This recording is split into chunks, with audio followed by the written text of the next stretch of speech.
ঘন কুয়াশার কারণে মধ্যরাত থেকে বন্ধ পাটুরিয়া দৌলতদিয়া রুটে নৌ চলাচল। গতকাল রাত থেকে কুয়াশা বেড়ে যাওয়ায় দুর্ঘটনা এড়াতে এই সিদ্ধান্ত নেয় বিআইডব্লিউটিসি।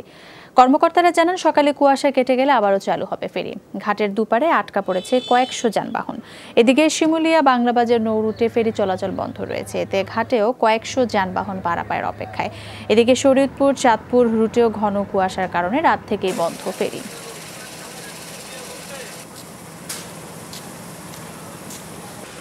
দর্শক, বিরতিতে যাবার আগে আপনাদেরকে জানাচ্ছিলাম পাটুলিয়া দৌলতদিয়া রুটে নৌ চলাচল মধ্যরাত থেকে ঘন কুয়াশার কারণে বন্ধ রয়েছে। এই মুহূর্তে ঘাট থেকে আমাদের সাথে যোগ দিচ্ছেন সহকর্মী PM খোরশেদ। ঘাটের দুপারে কত যানবাহন আসলে আটকা অবস্থায় থাকতে পারে, আর আবহাওয়া এখন কেমন সেখানকার?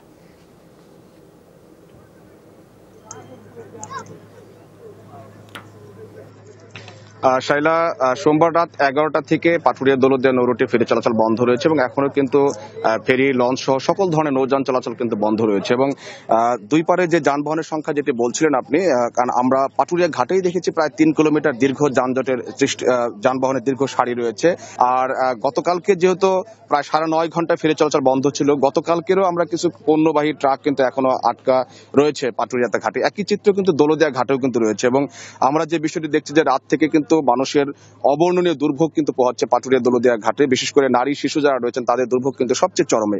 তবে বিআইডব্লিউটিসি কর্তৃপক্ষ যেটি বলছেন যে তারা এই দুর্যোগপূর্ণ আবহাওয়ার মধ্যে তারা আসলে ফেরি চলাচলের মতো উপযোগী না থাকার কারণেই কিন্তু ফেরি চলাচল বন্ধ রাখতে গেলে তারা কিন্তু বাধ্য হয়েছে। তবে যেটা বলছেন যে কুয়াশা কেটে গেলেই ফেরি চলাচল পুনরায় শুরু হবে। এবং এই বিষয়টি এখন হচ্ছে পাটুরিয়া দৌলতদিয়া ঘাটের এই চিত্রই রয়েছে শাইলা। তবে সহসায় যে এই কুয়াশা কেটে যাচ্ছে সেই চিত্র কিন্তু আমরা দেখছি না, কারণ এখনো কিন্তু নদীতে কিন্তু বেশ কুয়াশা রয়েছে। শাইলা, খোরশেদ, ধন্যবাদ আপনাকে।